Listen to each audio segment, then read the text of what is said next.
Okay, everyone, if you could raise your hand if you'd like to ask a question, and then we'll get Grace to bring in the mic. Chris?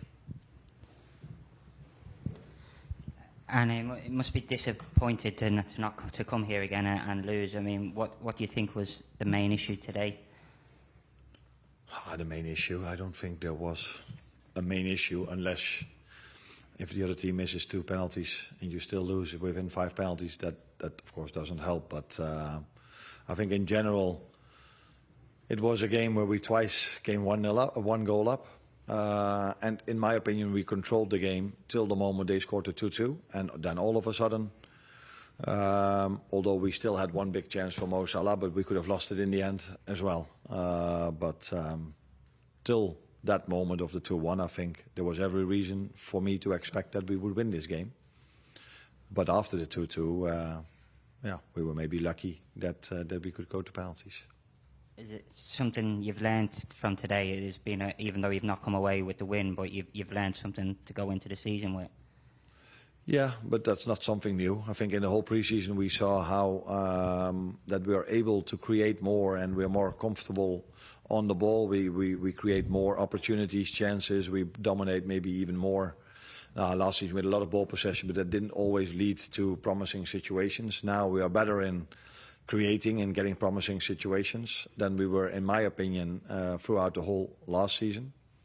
But the other side is also true that we've conceded 4 against Milan, 1 against the Japanese team, 2 against Bilbao, and again 2 today. And what made us really strong last season was we only won mostly by a margin of 1 goal, and that had mostly to do with us keeping a clean sheet or as a maximum conceding 1 goal. Today we scored twice against Palace last season. We were not able to do that once. We beat them 1-0 and we had a draw 1-1 at Anfield.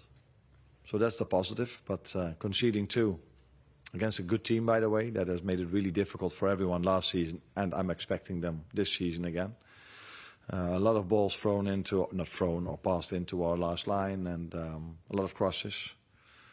For me, I felt that we didn't give away that many chances till they scored the 2-2. Then they were threatening us more. Hi, Arne. What was your message to the team at full time? Obviously, when you go 2-1 up, and then it goes back to 2-2, but at full time, and you know it's going to be decided through penalties.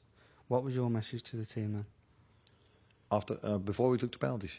Yeah. There was not a big message. It was just making sure that everybody was calm and not distracted. So to take their penalty, and it was quite clear which 5 were going to take it. So then it was only the following order that we had to decide. And that's what we did. And then it's, for the players to get their focus for the penalty, and that's what they did.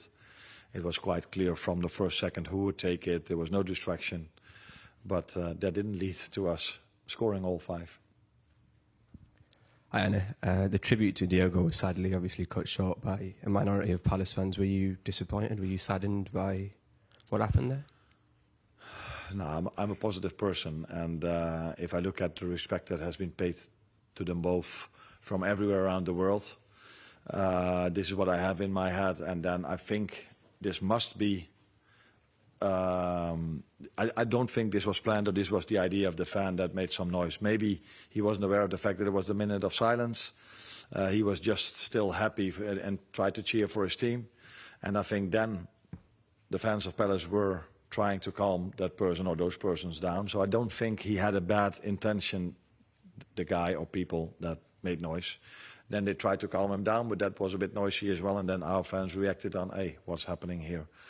So I don't think there's a bad intention to it, because the fans of Crystal Palace and everywhere around the world have paid huge respect to Diogo and Andre. And this was, I think, unlucky, or I can't find the right words, but I don't think there was a bad intention in it. And we will see Friday when Bournemouth come to our stadium how respectful that's going to happen, because then it's also 1.5 months ago, I think, 5 weeks ago. So that's why maybe this fan who was just so happy for them to be here in the Charity Shield that he forgot in a second. Arne, you obviously are creating more chances, like you say, but you've conceded more goals. So how do you get that balance? Because there was 4 debutantes playing today. There have been new signings made. So how do you strike that balance between attack and defence?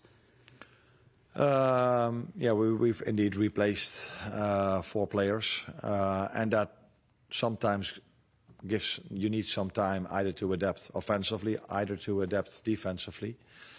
But against Bilbao, we didn't concede one chance at all, maybe one, I don't know, but we've conceded 2 set pieces, which are also a big part of football, but that's not from open play.